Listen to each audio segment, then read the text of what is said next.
Hello everyone, welcome to my mini vlog. মই আজি মোৰ ৰুমমেট লিনাৰ বাৰ্থডেৰ সেলিব্ৰেশনটো দেখাব ওলাইছো। সকলোৱে তাইক সাৰপ্ৰাইজ দিম বুলি মনে মনে বেলুন ফুকাই আছে ৰুমৰ ভিতৰত। এতিয়া আমি বেলুনবোৰ ফুলোৱা হৈ গ'ল। বেলুনবোৰ বান্ধি ললো ধুনীয়াকৈ কাৰণ আমি ডেকোৰেশন কৰিব লাগিব। তাৰ মাজতে আমাৰ খানা ৰেডি হৈ আছে। খানা বনাই আছে আমাৰ কৰিনাই। খানা মাংস আছে, মাংস বনাই আছে কৰিনাই। এতিয়া ডেকোৰেশন আৰম্ভণি হৈ গ'ল। ডেকোৰেশনবোৰ কমপ্লিট হ'বলৈ ধৰিলে। কেক আহিল। এতিয়া লিনা সাজু হৈছে কেক কাটিবলৈ। এতিয়া আমি কেকবোৰ দি দিলোঁ তাইক। এতিয়া কেক কাটিবলৈ ৰেডি হৈছে। তাই বহুত ছাৰপ্ৰাইজ হৈ গৈছে, কিন্তু তাই গম পোৱা নাছিল যে আমি যে কেক আনিছোঁ। এতিয়া তাই দেখা পাই বহুত হেপী হৈ গ'ল।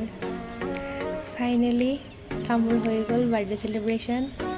লগতে আমি ফটোবোৰ দি দিলোঁ।